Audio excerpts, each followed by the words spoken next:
Right மந்த்ரால் ஆர்டிக்கிளும் போட்டு அதுக்கப்புறம் வந்து நிறையா நல்லா ஒரு ஒரே எண்ணம் உள்ள நண்பர்கள் தானே. ஏதோ ரொம்ப நாள் பழகின ஒரு திருப்தி, ரொம்ப நெருங்கிய நண்பராகிட்டோம். இவரை நேரில் பார்த்து அதாவது இன்றைக்கி மக்கள் எதெல்லாம் நோக்கி ஓடிக்கிட்டு இருக்காங்க உங்களுக்கு தெரியும்.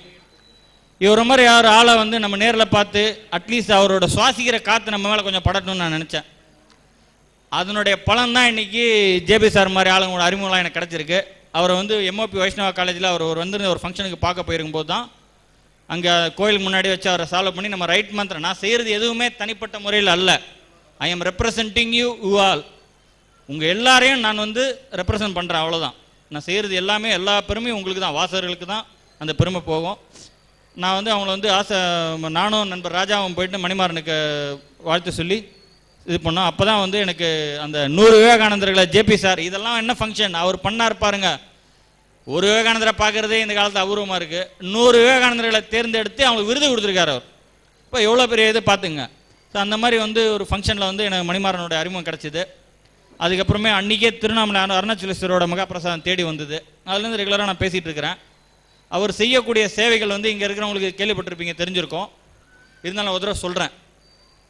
சாலையில் கிடக்கக்கூடிய தொழுநோயாளிகள், புறக்கணிக்கப்பட்டவர்கள், கைவிடப்பட்டவர், மனநிலை பாதிக்கப்பட்டவர்களெல்லாம் தேடி பிடிச்சி அவங்கள குளிப்பாட்டி அவங்க காயத்துக்கு மருந்து போட்டு முதலீடு செஞ்சு தேவையான அத்தனையும் செஞ்சு அவங்க வந்து ஒரு முதலீடு பண்ணுறாரு. இது ரொம்ப வருஷமாக அவர் இந்த சேவை பண்ணிகிட்டு இருக்கிறாரு. இது வந்து நம்ம சரியாக செய்யணுமென்றதே அதுக்குன்னு ஒரு படிப்பு இருக்குது. அதை போய் படிச்சுட்டு வந்து செஞ்சுட்டு இருக்காரு அவர். மிகப்பெரிய ஒரு விஷயம். அதாவது நான் எனது இந்த வயசில் ஒரு இளைஞரை எப்படி இருக்காங்கன்னு பார்த்துட்டு இருக்கீங்க இன்றைக்கி. அப்படி இருக்கும்போது ஒரு தன்னலமற்ற சேவையை செய்து வர்றதுனால வந்து இவருக்கு வந்து அந்த திருவள்ளுவர் விருது வந்து அளிக்கப்படுது. திரு சுவாமிநாதன் அவர்களையும் அம்மன் சத்யநாதன் அவர்களையும் இந்த விருதை அவருக்கு வழங்கும்படி கேட்டுக்கொள்கிறேன்.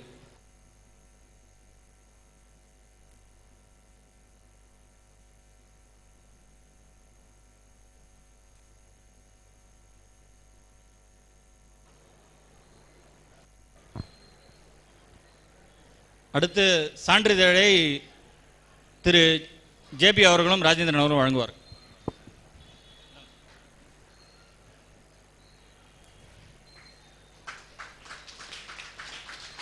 இன்ற பொழுதில் பெரிதுவக்கும் தன்மகனை சான்றோன் என கேட்ட தாய் அப்படின்ற மாதிரி ஜேபி சாருக்கு வந்து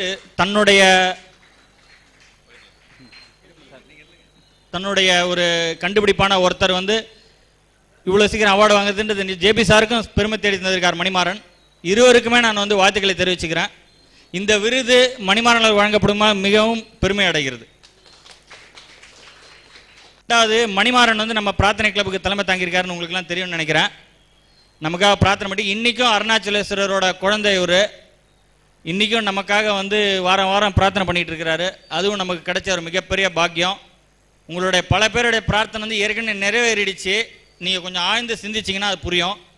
நிறைவேறாதவங்களுக்கு சரியான டைம் வந்தோன்னா கடவுள் கொடுக்குறதுலையும் கருணை இருக்குது, கொடுக்க மறுக்கிறதுலையும் கருணை இருக்குது. அதை உணர்ந்தவன் நான்.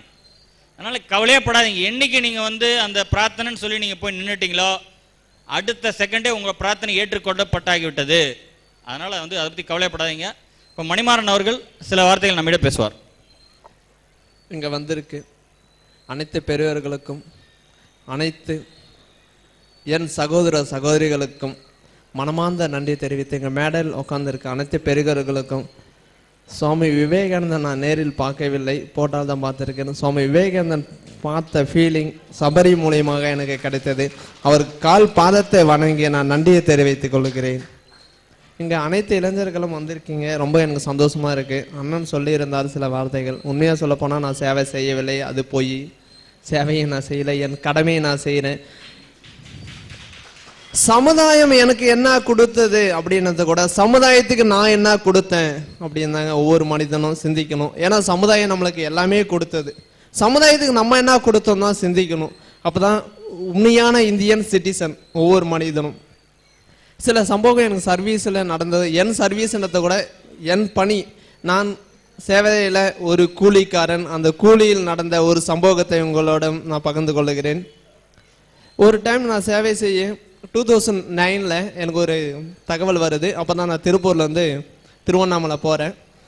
தாய் தந்தை பார்த்து 3 மாதம் ஆகுது. மெயினாக என் தாய் தந்தை பற்றி நான் நன்றி தெரிவிக்கிறேன். இன்றைக்கி நான் இந்த அளவு, இன்றைக்கி என்னுடைய வயது 27. இந்த 27 வயது உள்ள எனக்கு ஒரு மிகப்பெரிய பொக்கிஷன் கொடுத்த என் தாய் தந்தை கால் பாதத்தை நான் வணங்கி இந்த நிமிடத்தில் இந்த விருதை அவங்க கால் பாதத்தலை சமர்ப்பித்து என் சேவை செய்ய எனக்கு வாய்ப்பளித்த என் சேவகராக, என் எஜமானர்களாக எனக்கு சேவை செய்ய ஒரு வாய்ப்பளித்த என் ஏழை மக்களுக்கும் இந்த விருதை சமர்ப்பிக்கிறேன். என் இறைவனுக்கு சமர்ப்பிக்கிறேன். நன்றி, வணக்கம். இப்போ உங்ககிட்ட சொல்ல அந்த சம்பவம் சொல்கிறேன். திருப்பூர்லேருந்து நான் வந்துட்டுருக்கேன். அப்பா அம்மாவை பார்த்து 3 மாதம் ஆகுது. அம்மா வந்து சொல்கிறாங்க ஃபோனில், உன் முகத்தை பார்க்கணும், நீ வந்து என்னை பார்த்துட்டு போகணும்னு சொல்கிறாங்க. நான் 16 வயசில் சர்வீஸ்க்காக போயிட்டேன். நான் 9th வரைக்கும் தான் படித்தேன். 9th ஃபெயில் ஆகிட்டேன். சின்ன வயசில் ஃபெயில் ஆனோடனே அழுவுறேன், அப்பா என்ன அடிச்சுடுவாரா அப்படின்னு. எனக்கு உண்மையாக சொல்ல போனால் படிப்பு மண்டையிலே ஏறல. எனக்கு செய்வதெல்லாம் எதனா அங்கே எதனா குப்பை இருந்தால் அதை அள்ளுவேன். NSS எல்லாம் ரொம்ப எனக்கு இஷ்டம். எது இருக்கோ அது சுத்தமாக செய்யணும் தான் எனக்கு இஷ்டம். பசி வறுமையில சின்ன வயசுலேருந்தே கஷ்டப்பட்டு வளர்ந்தவங்க நாங்கள். உணவுனான்றது ஒரு பருக்கு நம்ம சாப்பாடு எவ்வளோ வேஸ்ட் பண்ணுறோம். ஒரு பருக்கு ஒரு விவசாயி அந்த ஒரு பருக்கு நெல்லுக்கு எவ்வளோ கஷ்டப்படுறாங்கன்னா அது நேரடியாக உணர்ந்து கஷ்டப்பட்டவங்க நாங்கள்லாம். அந்த சாப்பாடு நம்ம அந்த உணவுக்காக தான் இவ்வளோ போராட்டம். இன்றைக்கி நம்ம சாப்பாடை எவ்வளவோ வேஸ்ட் பண்ணிட்டுறோம். அது நம்ம அந்த அருமையை தெரிய மாட்டேது. அந்த பசி வறுமை எங்கள் அப்பா ஒவ்வொரு டைமும் என்னை உணர்த்தி வளர்த்தவர். அப்போ நான் 16 வயசில் ஃபெயில் ஆகிட்டோன்னே அப்போ சொல்கிறாரு, உனக்கு பேருக்கு பின்னால் டிகிரி வேணுமா இல்லை உனக்கு பேருக்கு முன்னால் பட்டம் வேணுமான்னு கேட்டார். இல்லையப்பா, எனக்கு பேருக்கு பின்னால் டிகிரி தேவையில்லை, என்னால் படிப்பு எனக்கு ஏறவில்லை, நான் போய் தொண்டு செய்கிறேன் என்று சொல்றேன். சரி போ அப்படின்னு என் ஆசீர்வாதம் வந்து 16 வயதில் மொழி தெரியாது, இனம் தெரியாது, யாருனே தெரியாது, கொல்கத்தாவுக்கு ஓடி சென்றுகிறேன். கொல்கத்தாவில் எதனால் ஓடி சென்றேன்னா என் குருநாதர் மத தெரசா அவங்க சர்வீஸில் வந்து அவங்க செய்த சகிப்புத்தன்மை மாதிரி யாராலும் செய்ய முடியாது. அவங்களுடைய நேரடியாக நான் போய் அவங்களுடைய சேவையெல்லாம் பார்க்கும்போது எனக்கே ரொம்ப இதாச்சு. அப்போ நான் போகும்போது என்னை உள்ளே அலோவ் பண்ணலை. இங்கே வந்து யாரும் இருக்கக்கூடாண்டாங்க. நான் போய் ரோட்லேயே படுத்துட்டு இருக்கேன். தொடர்ந்து 5 நாள் படுத்துட்டுருக்கேன், 6ஆம் நாள் படுத்துட்டுருக்கேன், 7ஆம் நாள் படுத்துட்டுருக்கேன், 8ஆம் நாள் படுத்துட்டுருக்கேன். யார் இந்த பையன், எதுக்கு இங்கே வந்து படுத்து கொண்டு இருக்கிறான், என்ன ஊர், என்ன மாவட்டம், என்ன மாநிலம் என்று கேட்குறார். இந்த மாதிரி தமிழ்நாட்டிலேருந்து வந்திருக்கார் அப்படின்னு சொன்னபோது அப்போ நான் சொன்னேன், மத தெரசா மாரி சகிப்புத்தன்மை வராது, அவங்க மேலே துண்டு நான் செய்யணும், வாழ்க்கை அர்ப்பணிக்கணும்னு சொல்லேன்.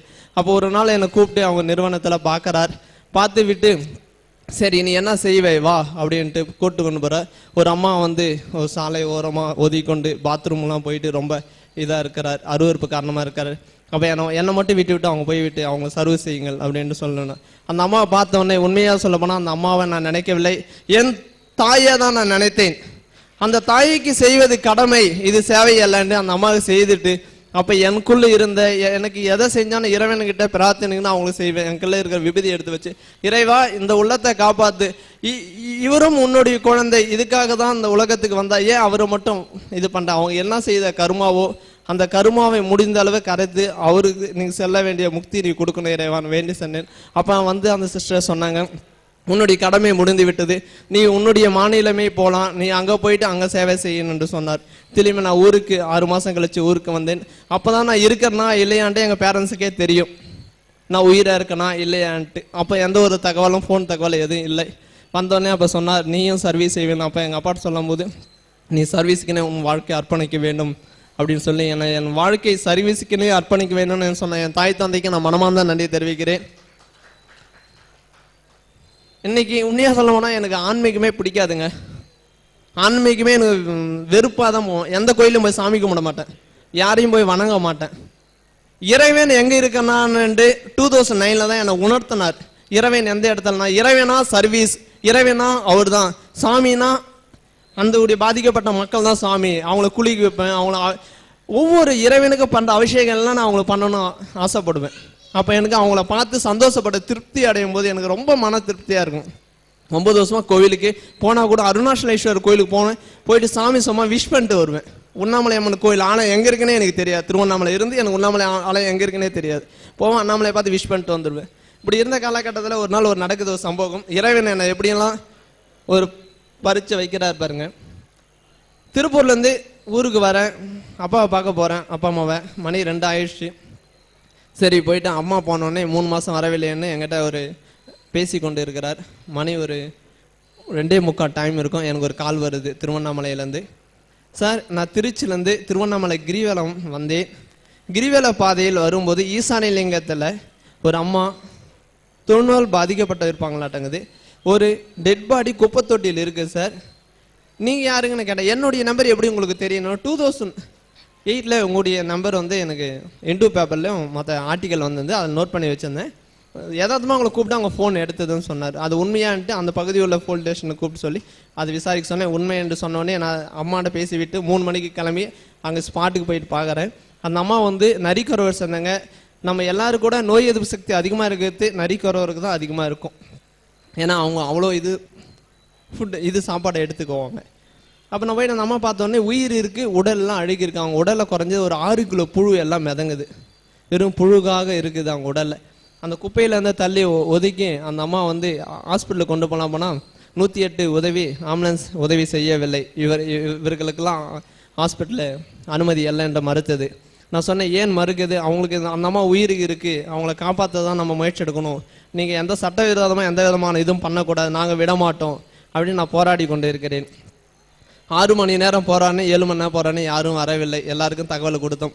ஏன்னா இறைவா எனக்கு இவ்வளோ ஒரு சோதனை கொடுத்தேன்ட்டு அந்த அம்மா யாரும் செய்தாலும் கவலையில் நானே அந்த வேலையை செய்கிறேன்ட்டு அந்த அம்மா ட்ரெஸ்ஸிங்லாம் எடுத்து வந்து ஃபர்ஸ்ட் எய்ட் ட்ரைனிங் மட்டும் முடிச்சிருக்கேன். அந்த அம்மா ட்ரெஸ்ஸிங் பண்ணிகிட்ருக்கேன். அந்த அம்மா சொல்கிறாங்க, யார் பெருத்த பிள்ளையோ நீ என்னை தொடாத, நான் தீண்ட தொடாதவள் என்னை தொடாத தொல்லான்னு கை பிடிச்சி தள்ளுறாங்க. அம்மா அப்படி இல்லைம்மா அப்படின்னுட்டு அந்த அம்மா புழுவலாம் எந்த ஒரு கை ட்ரெஸ்ஸிங் எதுவுமே போடவே இல்லைன்னு எல்லாத்தையும் க்ளீன் பண்ணிகிட்டே இருக்கேன். பண்ண அந்த அம்மா வந்து அழுவிட்டு எல்லாம் க்ளீன் பண்ணி தொடச்சிட்டு கட்டு போட்டுட்டு அந்த அம்மா அழுவாதீங்க அப்படின்ட்டு அந்த அம்மா ஒரு ஓரமாக உட்கார வச்சு தண்ணி கொடுக்குறேன். தண்ணி கொடுத்து அடுத்த செகண்ட் வந்து அவங்க கண்ணுலேருந்து தண்ணி தெரிக்குது. ஏங்க எப்படி எனக்கு இந்த நிலை வந்தால் எனக்கு யாருன்னா செய்ய மாட்டாங்களா? அந்த ஏக்கத்தை உணர்ந்தமாக அவங்களுக்கு செய்யலைன்ற திரும்ப ஒரு செகண்டை வந்து அவங்களுக்கு ஜூஸ் கொடுத்துட்டு அந்த ஜூஸ் வந்து அடி தொண்டையிலேருந்து வயிறுக்கு போகுது. போன அடுத்த செகண்ட் இப்படி சிட்டிக்கு பண்ணுறதுக்குள்ள அவங்க கண்ணிலேருந்து 2 அடி தண்ணி செதறது. நான் அந்த நல்லா ஆழ்ந்த அப்படியே அவங்கள முகத்தை பார்த்துட்டே இருக்கேன். அவங்க முகத்தில் அவ்வளோ ஒரு பிரதோஷத்தோட பிளாக் கலரில் ஒரு லிங்கம் வந்து சடான ஒரு அடி அடிச்சுதேன் மேலே. அடித்தோடனே ஃபுல் வெயிட்டு பாடி. என்னடா இவ்வளோ வெயிட்டு? கண்ணுலேருந்து என் கண்ணில் தனியாக தெரிக்குது. முனிசிபாலிட்டி ஊழியர்லாம் நின்றுட்டு இருக்காங்க. யார் பெருத்த பிள்ளையோ அவன் எதுக்கு அவங்களுக்காக இவன் அழுதுட்டு உக்காந்துட்டுக்கான். மணிமாறன் நீ அழுகாதே, நீ வா, நீ நல்லா இருக்கணும், நீ எதுக்கு அழுது கொண்டே இருக்கிற? ஆனால் அங்கே நடந்த சம்பவம் எனக்கும் இறைவனுக்கு மட்டும்தான் தெரியும் அங்கே என்ன நடந்தது அப்படின்னு. இது ஏன் சொல்றேன்னா, ஒவ்வொரு மனித ஆத்மாக்கள் ஒவ்வொரு கூடுக்குள்ளும் இறைவன் இருக்கிறார். அவருக்காக நம்ம செய்யவில்லை, இறைவனுக்காக செய்கிறோம், நமக்கு நாமே செஞ்சுக்கிறோம். ஏன்னா அந்த உலகத்துக்கு நம்ம யாத்திரை வந்திருக்கோம், யாத்திரையை முடிச்சுட்டு நித்திரை அடைய போகிறோம். இது எல்லாருக்கும் உண்மை இதுதான். அதனால எனக்கு பேச வாய்ப்பளித்ததுக்கு மனமார்ந்த நன்றி தெரிவித்து நன்றி கூறி விடைபெறுகிறேன். நன்றி, வணக்கம். வணக்கம் இறைவா. தன்னுடைய மனதில் இருப்பவற்றை வடித்திருக்கிறார்.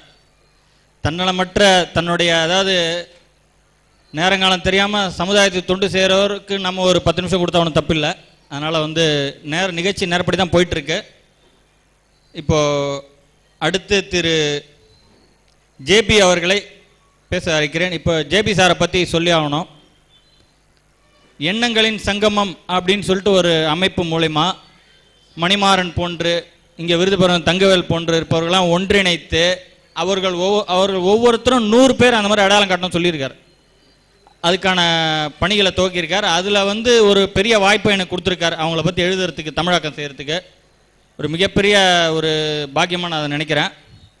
ஜேபி சார்கள் இந்த விழாவிற்கு வந்ததும் பரிசு தருவதற்கும் சிறப்பு நடந்ததற்கும் நான் வந்து மிகவும் சந்தோஷப்படுகிறேன். இப்போது திரு ஜேபி அவர்கள் நம்முடைய சில வார்த்தைகள் பேசுவார். அனைவருக்கும் வணக்கம். நான் இன்னைக்கு காலையில் யோசிச்சுட்டு இருந்தேன், ஐட்மந்திர சுந்தர் மட்டும் இல்லை, நிறைய பேர் ஏன் சமுதாயத்தில் இப்படி வேலை செஞ்சுட்டு இருக்காங்க? அவங்க ஒரு பைத்தியம் மாதிரி வேலை செஞ்சுட்டு இருக்காங்க. இரவு பகல் எதுவுமே இல்லை, எந்த நேரமாக இருந்தாலும் அவங்களுடைய எடுத்துக்கொண்ட வேலையை செஞ்சுட்டு இருக்காங்க. எதுக்காக இந்த மாதிரி செய்கிறாங்க அப்படி யோசிச்சுட்டு இருந்தேன். இப்போ ஏதாவது ஒரு முக்கியமான விஷயம் இருக்குமே என்னன்னு சொல்லும்போது யோசிக்கும்போது எனக்கு ஒரு சம்பவம் நினைவுக்கு வந்தது. இது உண்மையிலவே நடந்தது. என்னுடைய நண்பர் சந்தானம் அப்படி சொல்லிட்டு அவர் அசோக் லைனில் நான் ஒர்க் பண்ணிட்டு இருக்கேன், என்னுடன் பணி செய்யக்கூடியவர். அவர் ஊருக்கு போயிட்டு பாண்டிச்சேரி போயிட்டு திரும்பி வரார். வரும்போது பஸ்ஸில் கையை இப்படி வச்சுட்டு வர்றார் வெளியே. இப்போ இன்னொரு பஸ் வந்து ஆக்சிடென்ட் ஆகி அவருடைய கை, வலது கை துண்டா கீழே விழுந்துருச்சு. அதற்கு பிறகு அவர் ஆஃபீஸ் வந்துட்டார். அவர் கை இல்லை, கை போயிடுச்சு. அவர் பார்க்குறார் பஸ்ல இருந்து வரும்போது அவருடைய கை அவருடைய கண்ணுக்கு முன்னாடியே கை கீழே விழுந்துடுச்சு. நேரம் வந்தாச்சு, ஹாஸ்பிட்டலுக்கு வந்துட்டாரு. அதுக்கப்புறம் கேட்குறாங்க கை இருந்தால் ஒட்ட வைக்கலாம் அப்படின்னு சொல்லிட்டு கை இல்லை. அதற்கு பிறகு அவருடைய ஆப்ரேஷன்லாம் முடிஞ்சது, பல நாள் ஆச்சு. நான் அவரை நேரம் சந்திக்க போனேன். பேசும்போது அவர்கிட்ட உடம்பு எப்படி இருக்கு, கை வலியெல்லாம் எப்படி இருக்குன்னு நான் கேட்டேன். அவர் சொன்னார், உண்மையிலே இன்னைக்கு காலையில் தான் அந்த நினைவு வந்தது. அவர் சொல்றாரு, அவருடைய கை போயிடுச்சு, இது வரைக்கும் தான் இருக்கு. அவர் சொல்றாரு என்கிட்ட, இந்த இடம் வலிக்குதுன்றார். கை இல்லாத இடத்தை காட்டி இந்த இடம் தான் எனக்கு வலிக்குதுன்றார். உண்மையிலே என்னால் புரிஞ்சிக்க முடியல. இல்லை எனக்கு ஒன்றும் புரியலையே அப்படின்னா, இல்லை எனக்கு என்னுடைய முழு கை இருக்கிற மாதிரியே ஃபீல் இருக்கு. என்னுடைய கை விழுந்துடுச்சு இல்லையா, அந்த போன கை, அந்த பகுதி தான் எனக்கு வலிக்குதுன்னார். இதே தான் இந்த சமுதாயத்தின் மேல, மக்கள் மேல யாருக்கெல்லாம் ஆர்வம் இருக்கோ, யாருக்கெல்லாம் சமுதாயத்தின் மேல பற்று இருக்கோ, அவங்களுக்கு தான் இந்த பைத்தியம் பிடிச்சிருக்கு. எங்கவோ ஒரு இடத்துல பாதிக்கப்பட்டிருந்தா கூட இங்கிருந்து அவங்களுக்காக வேலை செய்யக்கூடிய மக்களை தான் நான் சந்திச்சுட்டு இருக்கேன். இங்கே அதிகமான நேரம் இல்லை, அதனால ஒரு 2-3 உதாரணம் மட்டும் சொல்லிட்டு முடிக்கலாம்னு நினைக்கிறேன். சில பேர் கேட்பாங்க, ஏன் இது வேகமாக நடத்தக்கூடாது? எண்ணங்களின் சங்கமம் ஆரம்பிச்சு 8 வருஷம் ஆச்சு, எவ்வளோ பெரிய ஒரு மாற்றத்தை கொண்டு வந்திருக்கலாமே, நிறைய பேர் சந்திக்கிறீங்களே அப்படின்றாங்க. அதுக்கு ஒரே ஒரு சம்பவம் படிச்சிருந்தேன். கௌதம புத்தர், அவருடைய வாழ்க்கையிலும் இதே மாதிரி கேள்விகள் அவர்கிட்ட வந்திருக்கு. அப்போ அவர் சொல்றார், எந்த ஒரு பதிலும் சொல்லலை. நிறைய தொடர்பு வந்திருக்கு, நிறைய மக்கள் நம்ம கூட இருக்காங்க, அரசர்கள் நம்ம கூட இருக்காங்க, நம்மளுடைய மாற்றங்களை வேகமாக கொண்டு வரலாமேன்றாங்க. இப்போ புத்தர் ரொம்ப அமைதியா எந்த ஒரு பதிலும் சொல்லாமல் போயிட்டே இருக்கார். ஒரு குறிப்பிட்ட ஒரு இடத்துல ஒரு ரிவர் வருது, ஒரு பெரிய ஆறு. அந்த ஆறை தாண்டி அவங்க அந்த பக்கம் போறாங்க. போய் ஒரு மரத்துக்கு கீழே அமர்ந்துக்கிறாங்க. அப்போ அவருடைய தம்பி ஆனந்தன் கேட்குறாரு, எங்களுக்கு இப்பாவது பதில் சொல்லக்கூடாதா அப்படின்றாங்க. அப்போ புத்தர் சொல்றார், நேராக அங்கே போயிட்டு ஒரு கிளாஸ் தண்ணி கொண்டு வாங்க அப்படின்றார். அப்போ அவர் ஒரு குடத்தை கொண்டுட்டு நேராக அந்த எந்த ஆற்றை அவங்க தாண்டி வந்தாங்களோ அந்த இடத்துக்கு போறார். கொஞ்சம் சிறிது நேரம் ஆகுது. ரொம்ப நேரம் ஆனதுக்கு அப்புறம் தான் அவர் திரும்பி வரார். அப்போ கௌதம புத்தர் கேட்கிறார், ஏன் இவ்வளவு நேரம் ஆச்சு? அப்பவே நான் அனுப்பிச்சிருக்கேன், ரொம்ப நேரம் ஆச்சு, ஏன் வரல அப்படி சொல்றார். அப்போ புத்தர் ஆனந்தன் சொல்றார், நாம எல்லாருமே நடந்து வந்த பாதை, அந்த நதி கலங்கி இருக்கு, குடிக்கிறதுக்கு அதுல இருந்து தண்ணீர் எடுக்கணும்னு சொன்னா அது தூய்மையா இல்லை, அதனால தான் நான் கொஞ்ச நேரம் வெயிட் பண்ணி அது தெளிவானதுக்கு அப்புறம் எடுத்துக்கிட்டு வரேன்னு சொன்னாராம். இப்போ புத்தர் இதே தான் என்னுடைய பதிலும் அப்படி சொன்னார். நம்ம சமுதாயம் நிறைய பிரச்சனைகளை சந்திச்சுட்டு இருக்கு. சமுதாயத்தை மாற்றணும்னு சொன்னா உடனே மாற்ற முடியாது. அதுக்கு முதல்ல ஐயா அவங்க சொல்லியிருக்க மாதிரி பக்கத்தில் விளையாடக்கூடியவங்களுடைய எண்ணங்கள் ஒவ்வொருத்தருக்கும் ஒவ்வொரு மாதிரி இருக்கும். ஆனா இங்கே இருக்கக்கூடிய அத்தனை பேருடைய எண்ணமும் சமுதாயத்தை பத்தி மட்டும்தான் இருக்கும். ஆகவே நாமெல்லாம் சேரும்போது நிச்சயமா மாற்றத்தை கொண்டு வர முடியும். ஒரு 2 உதாரணங்களை மட்டும் சொல்லி முடிச்சிடலாம்னு நினைக்கிறேன். நான் 800 பேர் சந்திச்சிருக்கிறேன், 800 கதைகள் இருக்கு.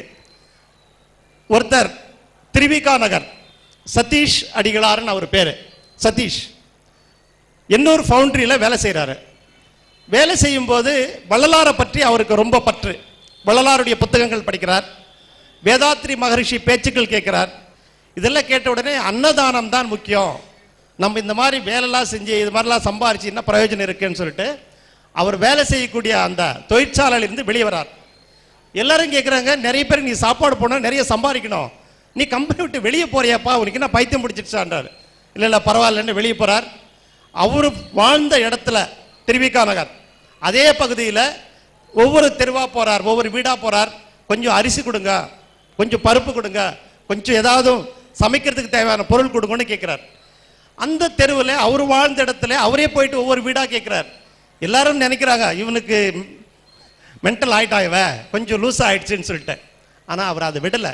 வள்ளலாருடைய எண்ணங்களை நாம நிவர்த்தி செய்யணும்.